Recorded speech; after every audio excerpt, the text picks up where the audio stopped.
Pura-pura lumpuh. Episode 5, Tersudut Ketakutan. Karya Via Raya. Stop bercandanya, Mas.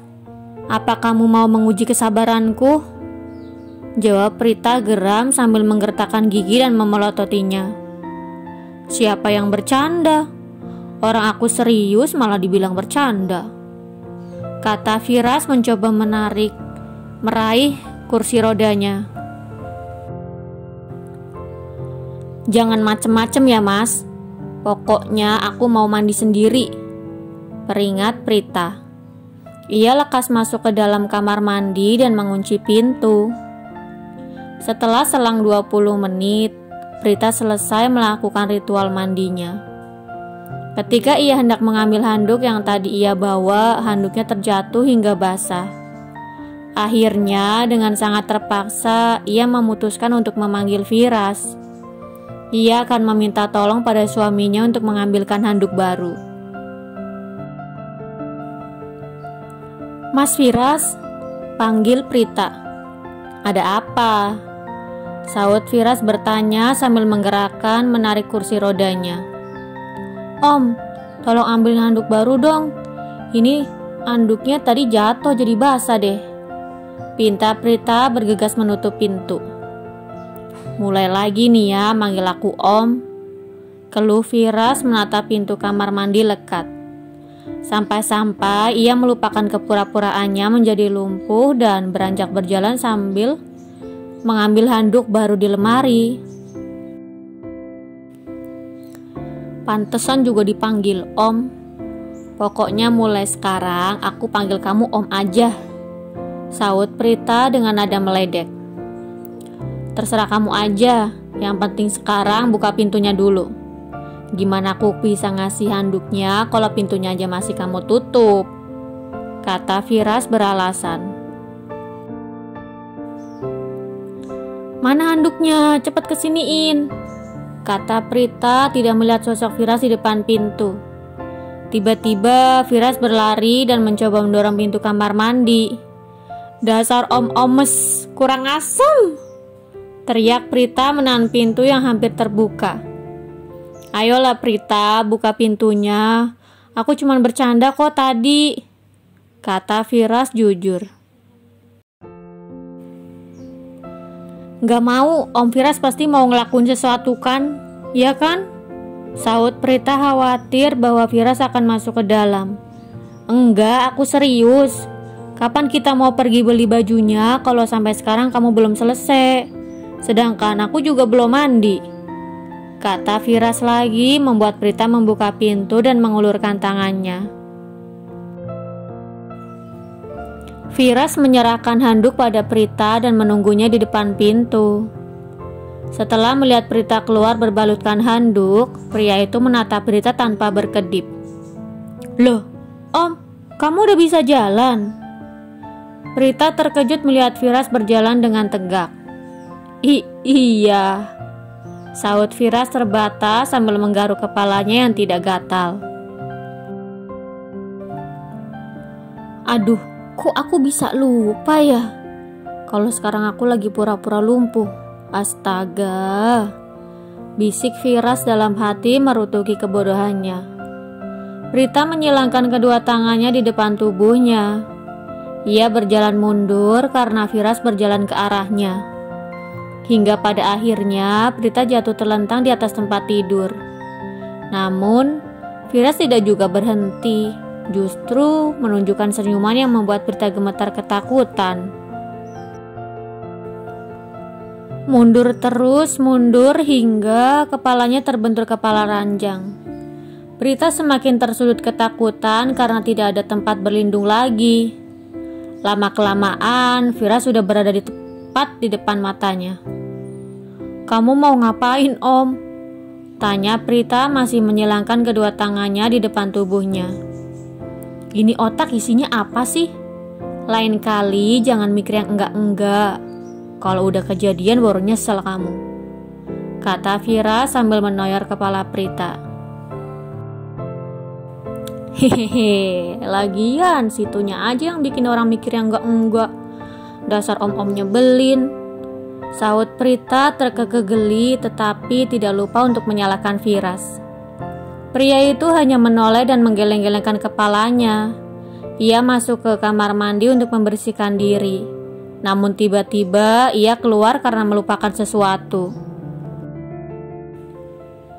Pakai ini untuk sementara, nanti kita beli baju baru yang banyak.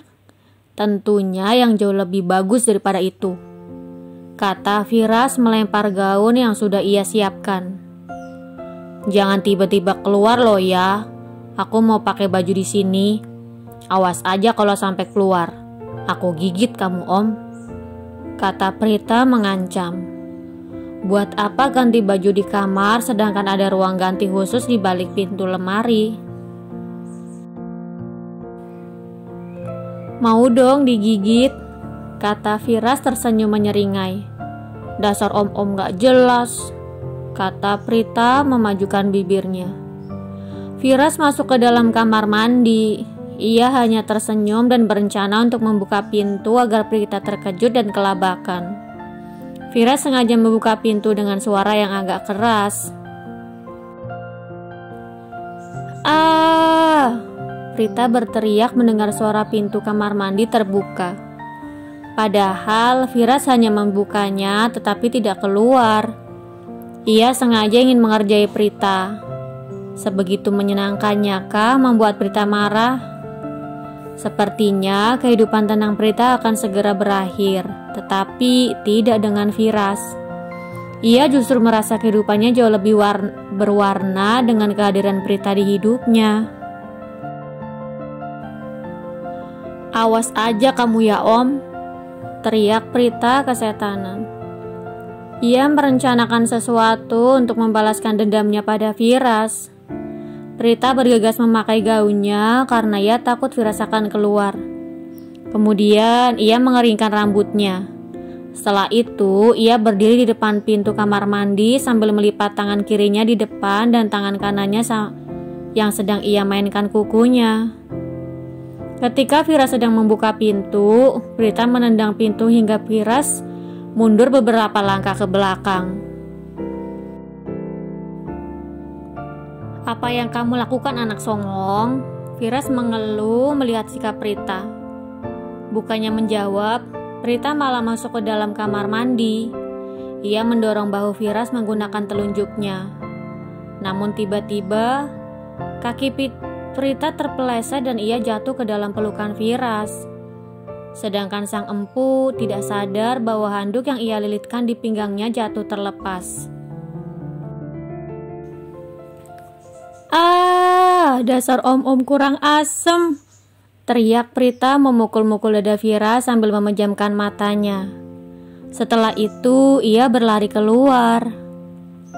Menyadari akan hal itu, Firas bergegas mengambil handuk di lantai dan melilitkannya kembali ke pinggangnya.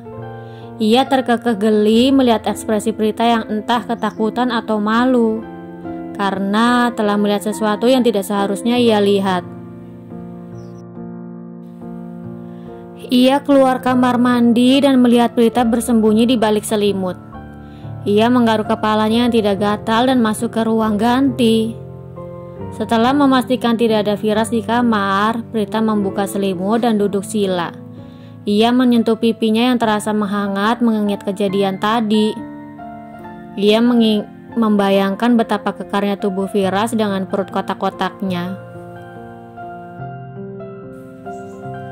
Sementara di ruang ganti, Firas menatap layar ponselnya sambil tersenyum. Ia melihat rekaman CCTV kamar saat ini. Alasan yang bisa membuatnya tersenyum adalah Prita. Semenjak Prita masuk ke dalam kehidupannya, Firas jadi lebih mudah tersenyum dibandingkan ketika Indira meninggalkannya. Firas keluar dari ruang ganti mendapati Prita tersenyum malu. Sementara itu, Prita langsung masuk kembali ke dalam selimut ketika mendengar suara deheman Firas. Ayo jalan, udah sore nih, ajak Firas melihat ke arah jam yang melingkar di pergelangan tangannya. Karena tidak melihat pergerakan dari Prita, ia melanjutkan kata-katanya. Apa kita nggak usah jadi beli baju kamu aja ya? Terus kita main di dalam selimut sama-sama deh. Kayaknya seru nih. Gimana? Bersambung. Jangan lupa untuk like, komen, share, subscribe, dan tekan tombol lonceng untuk mendapatkan notifikasi episode selanjutnya. Terima kasih.